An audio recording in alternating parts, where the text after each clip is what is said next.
Ernakulam Duronto express ಶೌಚಾಲಯದಲ್ಲಿ ಪಾತ್ರೆ ತೊಳೆಯುತ್ತಿರುವ video viral. कर रहे हो हटाओ जरा, ये टॉयलेट में करने की जगह है। हाँ?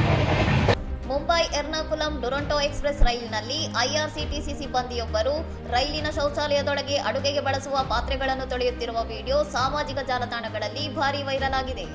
ಈ ಘಟನೆಯು ರೈಲಿನ ಫಸ್ಟ್ ಎಸಿ ಕೋಚ್ನಲ್ಲಿ ನಡೆದಿದೆ ಎಂದು ಆರೋಪಿಸಲಾಗಿದ್ದು, ಆಹಾರ ತಟ್ಟೆಗಳು ಮತ್ತು ಕಟ್ಲರಿಗಳನ್ನು ಅತ್ಯಂತ ಅನೈರ್ಮಲ್ಯ ಸ್ಥಿತಿಯಲ್ಲಿ ನಿರ್ವಹಿಸಲಾಗುತ್ತಿದೆ ಎಂದು ವಿಡಿಯೋದಲ್ಲಿನ ಪೋಸ್ಟ್ ಕಳವಳ ವ್ಯಕ್ತಪಡಿಸಿದೆ।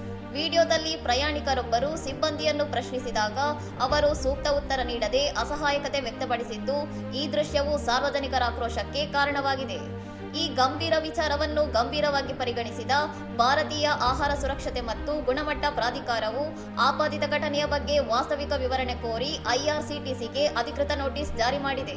ಎಫ್ಎಸ್ಎಸ್ಎಐ ತನ್ನ ನೋಟಿಸ್ನಲ್ಲಿ ಈ ಆಪಾದಿತ ಅಭ್ಯಾಸವು ಆಹಾರ ಸುರಕ್ಷತೆ ಮತ್ತು ಮಾನದಂಡಗಳ ನಿಯಮಗಳು 2011 ಅಡಿಯಲ್ಲಿ ನಿಗದಿಪಡಿಸಲಾದ ನೈರ್ಮಲ್ಯ ಮತ್ತು ಸ್ವಚ್ಛತೆಯ ಮಾನದಂಡಗಳಿಗೆ ವಿರುದ್ಧವಾಗಿದೆ ಎಂದು ಸ್ಪಷ್ಟಪಡಿಸಿದೆ। ಆಹಾರ ವ್ಯವಹಾರ ನಿರ್ವಾಹಕರು ಆಹಾರ ಮತ್ತು ಆಹಾರ ಸಂಪರ್ಕ ಮೇಲ್ಮೈಗಳ ಮಾಲಿನ್ಯವನ್ನು ತಡೆಗಟ್ಟಲು ಆರೋಗ್ಯಕರ ನಿರ್ವಹಣೆ ಮತ್ತು ಸ್ವಚ್ಛಗೊಳಿಸುವ ಅಭ್ಯಾಸಗಳನ್ನು ಕಡ್ಡಾಯವಾಗಿ ಪಾಲಿಸಬೇಕೆಂದು ನಿಯಮಗಳು ತಿಳಿಸುತ್ತವೆ ಎಂದು ಎಫ್ಎಸ್ಎಸ್ಎಐ ಎಚ್ಚರಿಸಿದೆ। ಇನ್ನಷ್ಟು ಸುದ್ದಿಗಳಿಗಾಗಿ ನೋಡ್ತಾ ಇರಿ ಸೌರಂ ಟಿವಿ।